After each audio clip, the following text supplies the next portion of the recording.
Hello and welcome to Johnny English. As you can see, I'm being quite festive today. I'm just getting ready to go to work, to school. But before I do that, I thought I would just do my weekly video. And today I'm going to speak for the last time, at least this year, for the last time on the subject of mental disorders and language that is associated with certain behaviours in those who are affected by a mental disorder.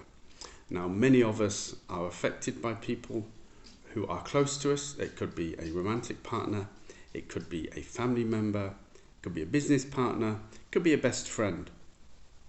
Whoever it is that has a mental disorder, they very often behave in the same way. And there are patterns of behaviour, and because there are patterns of behaviour, or whenever there are patterns of behaviour, terminology is coined, language is formed in order to be able to better describe that behaviour. It's just an easy and quick way to reference certain things so that everybody knows what is being spoken about. So I'm just going to give you two more expressions or words, maybe they're expressions or words, today that are associated with what we very often call cluster B disorders. Now, cluster means a collection, a group put together, and there are a number of mental disorders that are put in various groups, and these are cluster B disorders. They include things like narcissistic personality disorder, borderline personality disorder, and things like that. So I say right at the beginning again, I'm not an expert. I could only speak from my personal experience of somebody that I was close with, somebody that I knew very well, or I thought I knew very well, who turned out to be somebody who suffers from a personality disorder and as such behaves in a very specific way.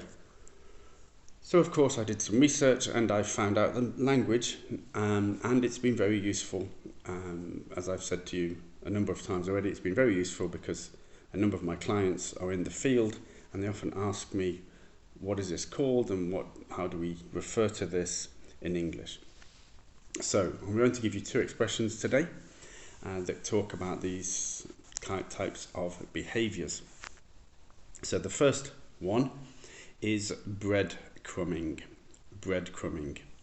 Now, it's a strange expression, and we know that breadcrumbs are these little tiny pieces of bread that come off the whole piece. And what it actually refers to is the small pieces of interest, the small expressions of kindness, friendship, love, the little nice things that somebody with one of these disorders will do for you in order to keep you interested, in order to keep you connected somehow. Now, last week we spoke about love bombing, and that's a full-on everything given to you. You're the best thing ever, the best at whatever it is that you do, the best person, the best friend, the best lover, the best everything. But then that is taken away very quickly and replaced with breadcrumbs, little pieces of that interest. So those little pieces of interest are enough to keep you connected, but what they also do is they make you wish for the first stage again. You get the breadcrumbs and you think, I wish I had the love bombing again that I had in the first instance. So that's what breadcrumbs are. They're the little pieces of interest that resemble the big pieces of interest, but only leave you wishing for the good times again. Now, this breadcrumbing, what it leads to, because it follows very often the love bombing stage, the honeymoon, the wonderful stage that everything is wonderful in whatever relationship it is we're having. This leads to what is called a trauma bond. Trauma bond. Now, a trauma is some kind of bad thing that happens to you. Very often people suffer traumas in childhood, and some bad thing can happen, or some lack of parental care and concern can lead them to feel very negatively about themselves. And a bond is a connection. Bond is like glue, something that holds something together. So a trauma bond is used to describe the situation where the person who is not suffering from a mental disorder feels somehow bonded to the one that is. They can't seem to pull themselves away because the person has created this bond with them. They've created this pity. They're always the victim. They're always suffering. The person who isn't disordered feels the need to save this person. They can make them better. They can help them.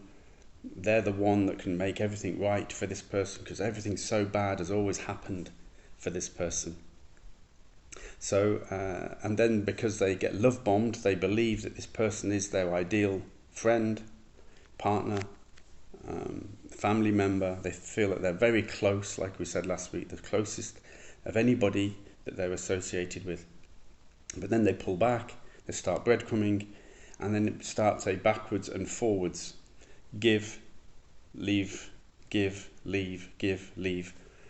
To the point where the person who's not suffering a disorder feels kind of desperate, feels, what do I need to do to make this person feel the same way that they did before about me? What do I need to do to get this friendship back, etc., etc. And it creates this unnatural bond that is very often caused by breadcrumbing. And they also create a situation whereby you are the one that can give them what they need, whereas really you can't.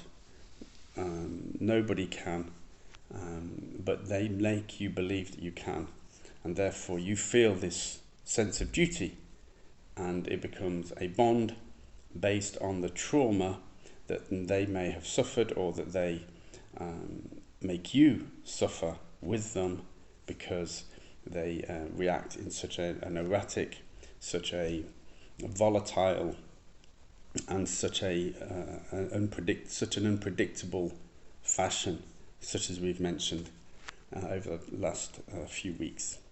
So breadcrumbing, this giving little bits in the hope that you will get more in the future, and trauma bonding, an unnatural closeness that's not based on anything other than you thinking you can save this person because they've led you to believe that you are more important to them than you actually are.